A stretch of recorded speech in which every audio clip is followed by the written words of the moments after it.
and turn things over or bring in Eylon Levy as a former government spokesperson for Israel, listening to what Dan says, gathering your own thoughts, knowing what's been reported versus what we know. What's your perspective on this agreement such as it stands?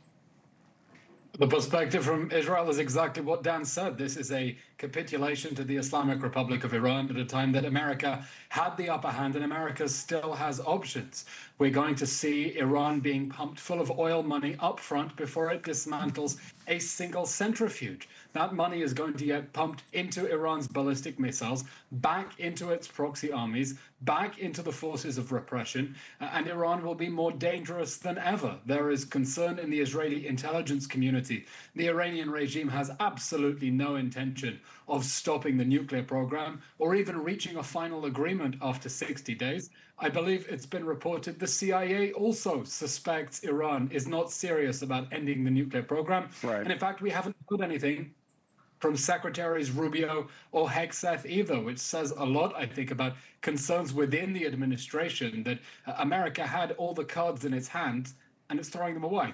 Yeah, the Axios reporting that Dan Ratcliffe, who is the CIA director, has his doubts about whether Iran would live up to doing what it says, particularly on nukes. And given their history, you can certainly understand that. What about Benjamin Netanyahu coming out of all of this? There's been all these reports of President Trump cursing him out on the phone and those elections later in the year. I mean, does this end Netanyahu after so many years politically?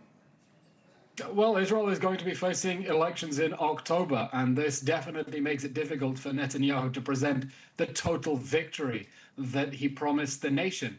Yesterday, he gave a press conference on TV and listed the achievements of this war, especially the phase together with the United States, the way the Iranian regime has been weakened, but there is no disguising his disappointment.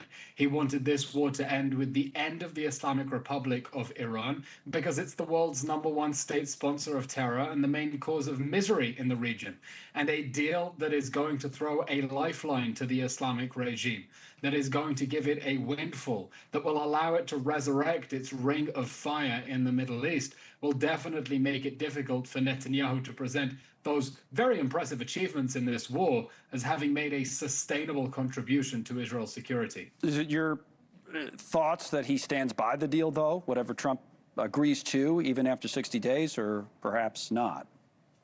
Look, this is a deal between the United States and Iran, and Israel is hugely appreciative of the fighting shoulder to shoulder together with the United States. But Netanyahu is saying Israel reserves the right, of course, to act if it detects a threat to its security and its interests.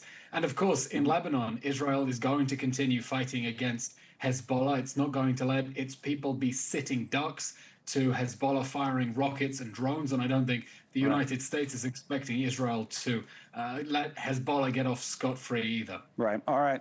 Eylon, thank you as always. Eylon Levy there with the perspective from Israel.